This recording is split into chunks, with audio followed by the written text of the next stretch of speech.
வேட்டி கலாச்சாரத்தை மாற்றிய முதல் முதல்வர் விஜய்.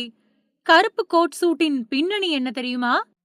தமிழ்நாட்டோட முதல்வரா வேட்டி சட்டை அணியாம கோட் சூட்ல வந்து பதவி ஏத்துக்கிட்ட முதல் முதல்வர் அப்படிங்கிற அடையாளத்தை பெற்றிருக்கக்கூடிய முதல்வர் ஜோசப் விஜய் வெள்ள சட்டையும் கருப்பு கோட் அணிஞ்சு வந்து எல்லாரோட கவனத்தையும் ஈர்த்தாரு. தமிழ்நாட்டோட 17வது சட்டப்பேரவையில் முதல் கூட்டத்தொடர்ல முதல் நாள்லயும் முதல்வர் ஜோசப் விஜய் கோட் சூட்ல தான் வந்திருந்தாரு. தேர்தல் முடிவுகள் திங்கட்கிழமை வெளியாகி அடுத்த 5 நாட்களும் பெரும்பான்மையை பெற தாவேகா கடும் போராட்டத்துல ஈடுபட்டுக்கிட்டு இருந்த நிலையில முதல்வர் பதவியேற்புக்கான கருப்பு நிற கோட் சூட் தயாரிக்கவும் ஆர்டர் எப்போ கொடுக்கப்பட்டிருக்கும் அப்படிங்கிற கேள்வியும் எழுந்தது. ஆனா தேர்தல் முடிவுகள் வெளியான அன்னைக்கே கோட் சூட் தைக்க ஆர்டர் கொடுக்கப்பட்டுருச்சாம். ஞாயிற்றுக்கிழமை நடந்த முதல்வர் பதவியேற்பு விழாவுக்கு யாருமே எதிர்பாராத வகையில கருப்பு நிற கோட் சூட்ல வந்தாரு விஜய்.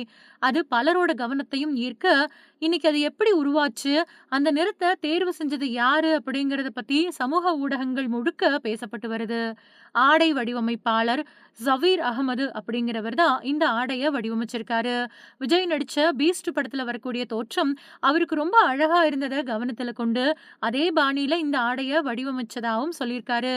கோட் நிறத்த தேர்வு செய்யறப்போ கருப்பு அப்படிங்கிறது விஜயோட தெரிவா இருந்திருக்கு.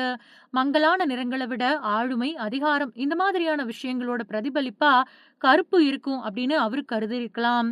அதே மாதிரி அந்த நிகழ்ச்சியிலயும் அவரு தனித்துவமா தோற்றமளிச்சதா அவரோட ரசிகர்கள் சொல்லியிருக்காங்க. இந்த கோட் விஜயோட உடலுக்கு ரொம்பவே கச்சிதமா பொருந்தக்கூடிய வகையில சீர் செய்யப்பட மட்டுமே 2 நாட்கள் ஆயிருச்சாம். தமிழ்நாட்டோட முதல்வர்களா பதவி ஏத்துக்கிட்டவங்க இதுவரைக்கும் வேஷ்டி சட்டை அணிஞ்சிருந்த கலாச்சாரத்தை மாத்தின விஜய் கருப்பு நிற கோட் சூட் அணிஞ்சிருந்ததோட வழக்கமான தலைவர்கள் கொடுக்கக்கூடிய உரை மாதிரி இல்லாம திரைப்பட வசனங்கள் மாதிரி முதல் உரையை ஆற்றியிருந்தாரு. இந்த ரெண்டுமே தமிழ்நாட்டுல புதிய மாற்றத்தை உணர்த்துறதா இருந்துச்சு.